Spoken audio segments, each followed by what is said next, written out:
So, here we have the Francis ringer again. Welcome. And you might be surprised to see, oh, what's going on here? You've already reassembled it. Well, partially, yeah. And it runs perfectly well. It's just on its side at the moment. Well, I mean, amplitude could be better. But it's better than the other John D. Francis movement. So these do have potential. I think the other one, the Metamech, just had really, really dull pivots, and I couldn't really sharpen them up yet. But yeah, this has been reassembled, but I need to take it apart again anyway to get the ringer stuff in it. I'll just put it together just to test it, to see if it has working potential.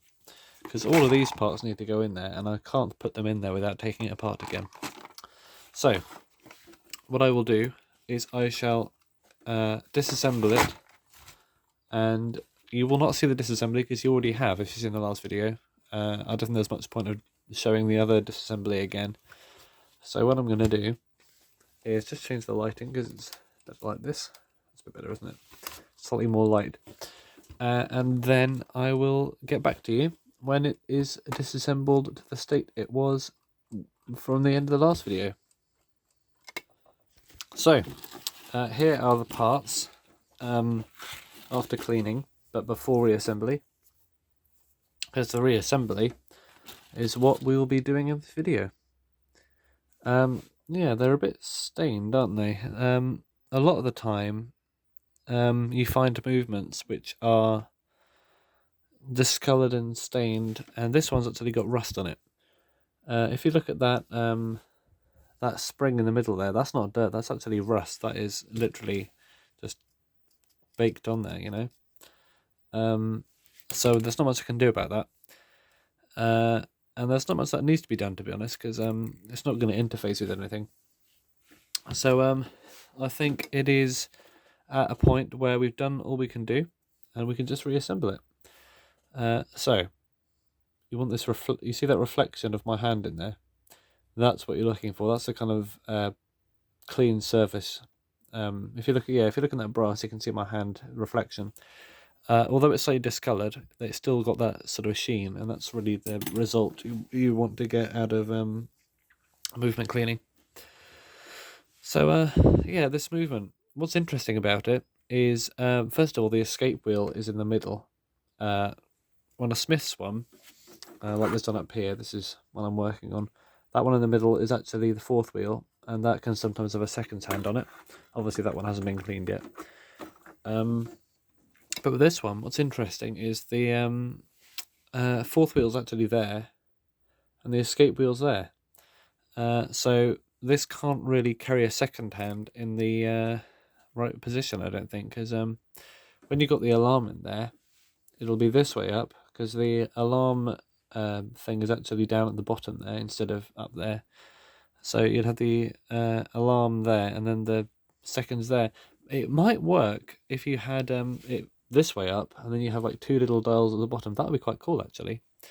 Yeah, two dials side by side at the bottom, one for the alarm, one for the seconds. But I wonder if they ever did that.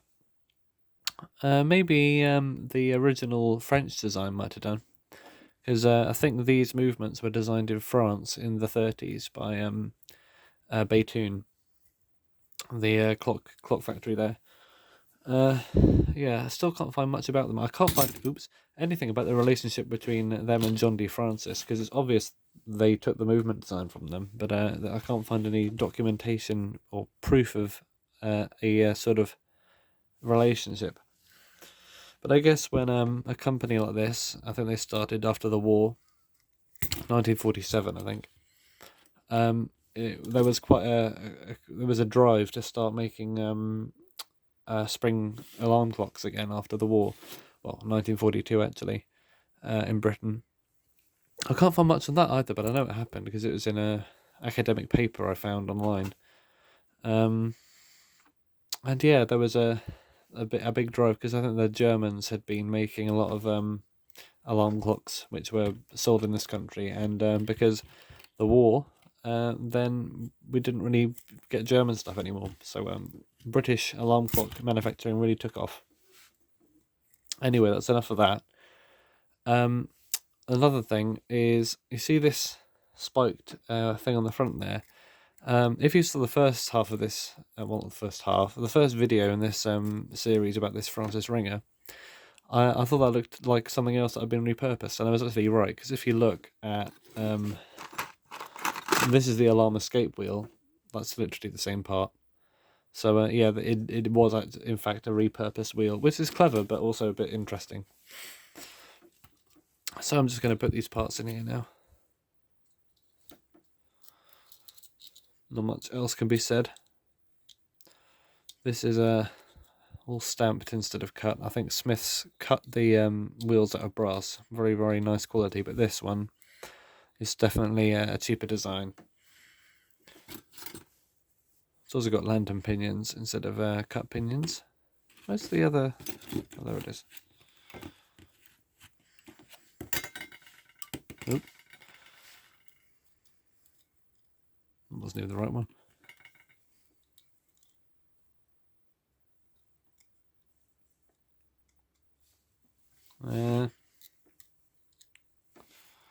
And there. They also seem to use different thicknesses of pivots as well. The these ones are definitely thicker than the escape wheel and the pallet one. Pallet pivot's extremely thin compared to the other ones.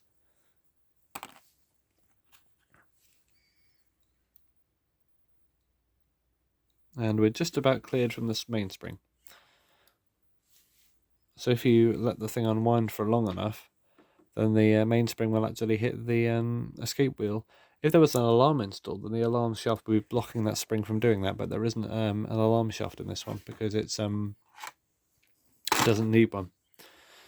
So yeah, let's put the alarm stuff in. Where is the alarm great wheel? Did it even have one? Oh, is this it? Over there. Yeah. Let's give it a quick clean up.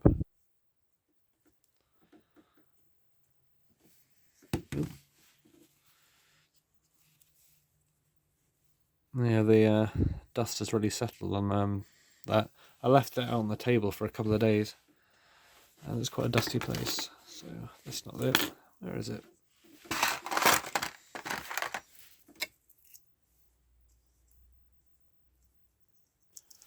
Put that in there. Yeah, I think this is the first timer or non-clock clock that I've worked on this channel. Hopefully it won't be the last though, because I do like in branching out to other things. This should hopefully find its place. There we go. Yeah. In the factory, I think they probably put the springs in afterwards, because when they knew the springs come out in a straight line, and they feed them into the assembled movement, which has already been assembled. And yeah, Smiths did that definitely. But I imagine a few other companies did it as well, just a lot easier and quicker, and it keeps the springs in their maximum powerful shape. Now we have this very complicated hammer. I think it goes this way up.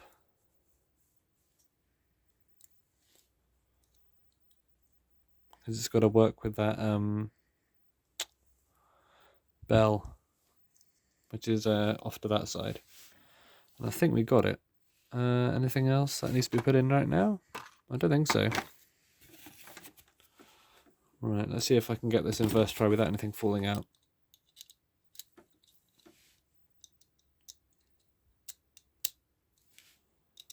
Okay, going well so far. Let's start with the time end as usual.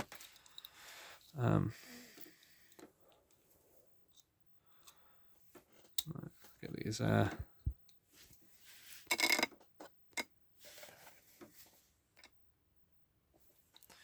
See if I can get this in without anything falling out.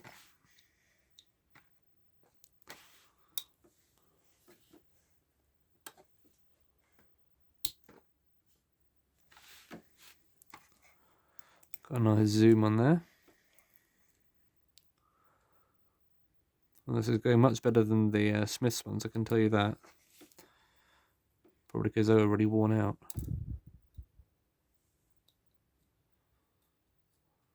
It's nice when a thing stays in its hole.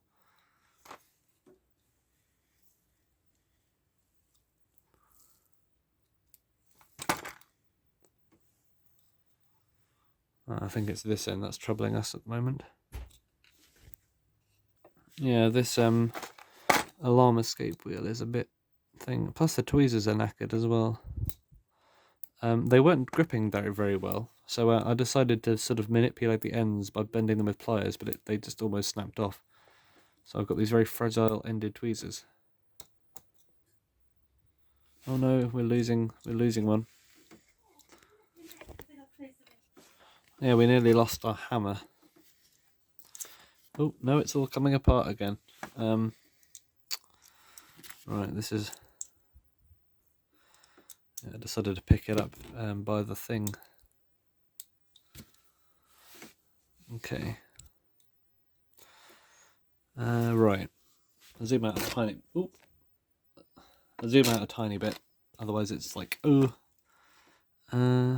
So, time train. Are we good? No, not quite yet. We need to sort out the alarm end. So, the alarm escape wheel, that's in. Now the hammer, and now we should be good, alright? Hammer. Escape wheels come out again.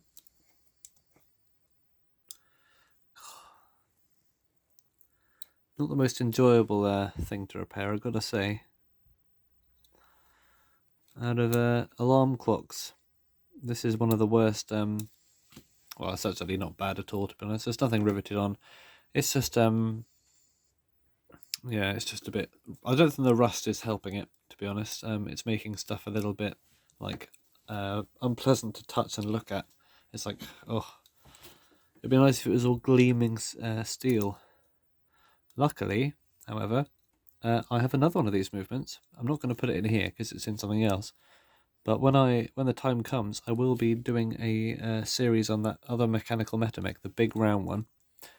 Model unknown as yet. So that should be a more fair representation of a John D. Francis movement to look at. It would be nice to get a proper alarm clock by them one day. They're not rare or anything, they're just... they don't come up in the best prices. They're not as common as Smiths, for example. West clocks. Is this even going on? No, it's too big, that's why. I need a smaller socket, am I really? Where is my smaller socket? Right, time to look at the sockets.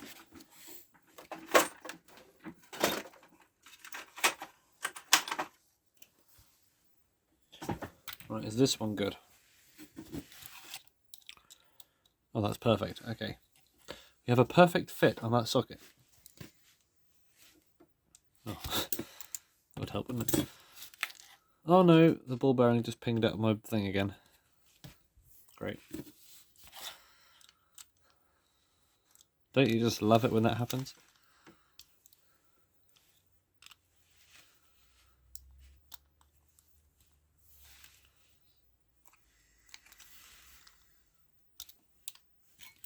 Need some more nuts. We're done with that pot now. There's one, hiding beneath the things.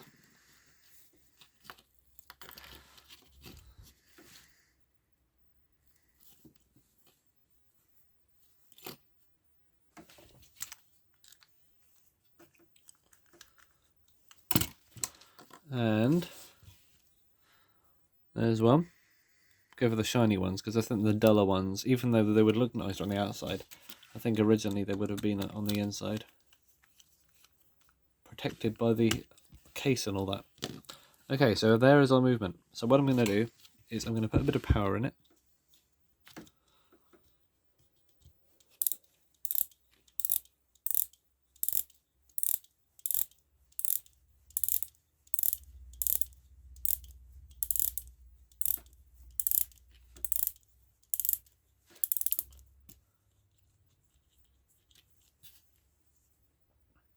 No, I'm going to put power in here as well. I know it's just going to undo itself again, but it'll be nice to sort of stop the spring from being too large, and also to get it in the right position.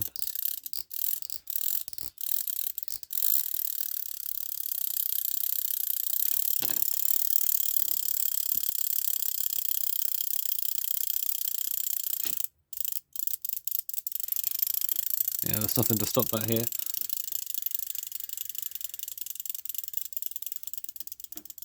Ta-da! Yeah, that alarm spring is expanding. That it's... Oh no, okay. I made a bit of a mistake. I can sort that out quickly though. If you look there, that alarm spring looks weird because there's a peg there that stops that spring from touching this wheel. And however, it is touching that wheel. And that's because it's not all on the same side of the peg. So if I should be able to do this without disassembling it again. Get that spring out like that.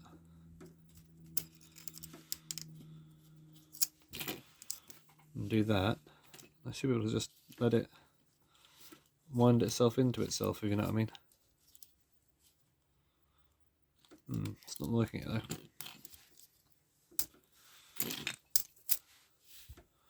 We're nearly there, just one more coil. And now we're all on one side of the tang, so I shall bend it over again. Like that. And then you can give it another wind up, and hopefully now it'll... Yeah, you see it's all on the same side of the thing now. That's a good quick fix for these alarm springs, because with the main spring it's probably too stiff to do that with. Maybe on a travel clock, I don't know. But in an alarm spring, you can manipulate it in a way that you wouldn't do with a mainspring. Well, I guess they're both mainsprings, aren't they? But the alarm mainspring, and now the gear train can run freely without being blocked by that spring.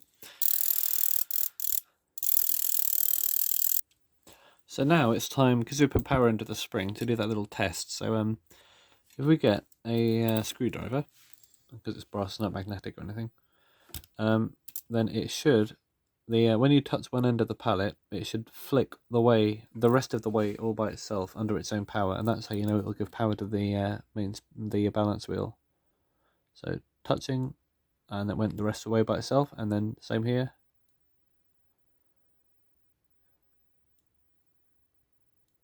That's good. It's not particularly powerful, but we haven't oiled it yet.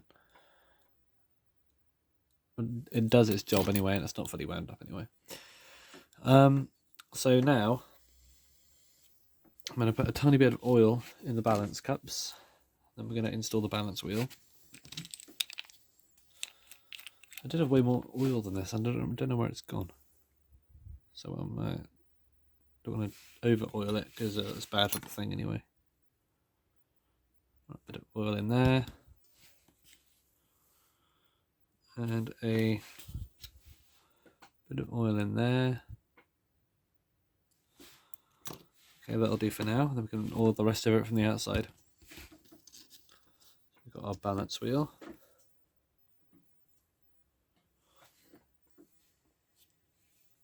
And the rust is on it. Some sort of rusty corrosion. I can't wipe that off. Bit odd, isn't it? But it does run very well, as it has been doing. Just had to stop it overnight by putting something into the thing.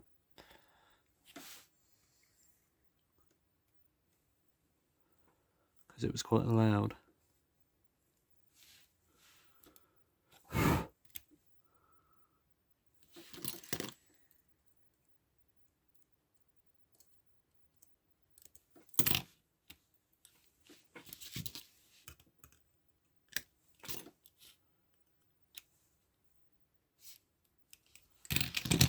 And then we can feed the hairspring into the regulator.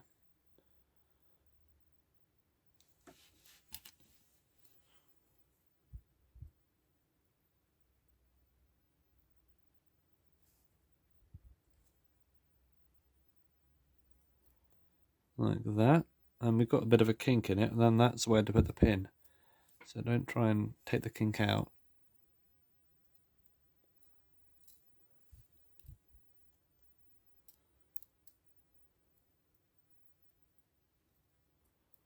So we put the end into that little hole in the brass. Definitely a tweezer job, this. And we get the big pin.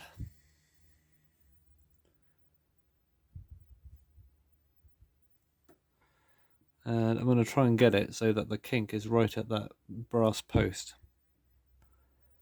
Let me steal actually. There we go, perfect. So we should have a good gate with the spring. Should be in beat.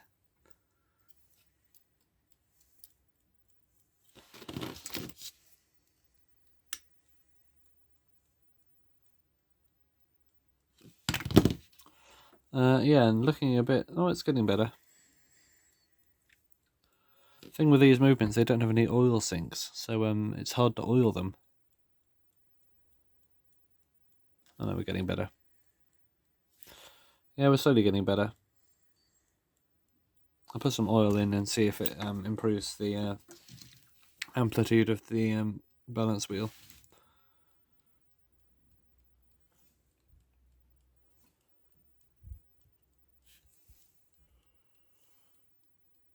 Oh, that's a lot there.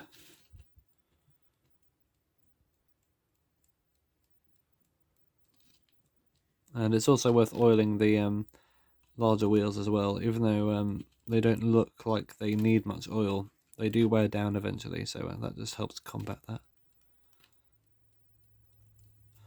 that. For example, actually I've got a great example of there. Look at that great wheel. That is not supposed to be wobbling around. And with those older Smith's alarms, 51, 52, 48, 49 era, they did that more than the later ones did. They must have changed the compound. Either that or they just didn't run for long. The later ones didn't run for long enough to get to that situation. I guess it's better for a clock to get dirty and stop before it does that than actually running to the point where it kills itself. So I guess they sort of changed their priority. They prioritized having a easier to repair thing than something which lasts forever. I think, hey, I don't need to repair this because it's running so strong still. But it's just wearing itself out to death. And we need to oil the escape wheel, don't we? I'll put a bit more oil on the balance cups. I don't know if I did that entirely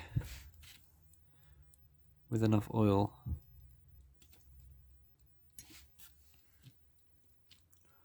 And the impulse pin as well.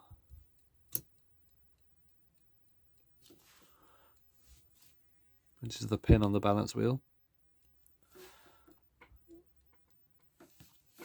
And the old pallet pins.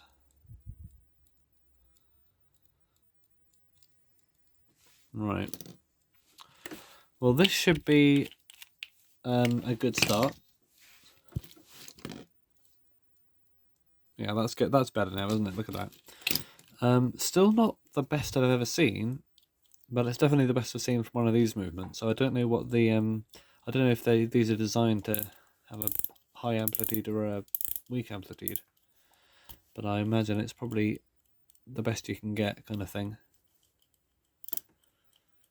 You know, the higher the better. I don't know if there's a specific sort of statistic for these, but now I've wound it up all the way. Actually, look at that. That's running beautifully.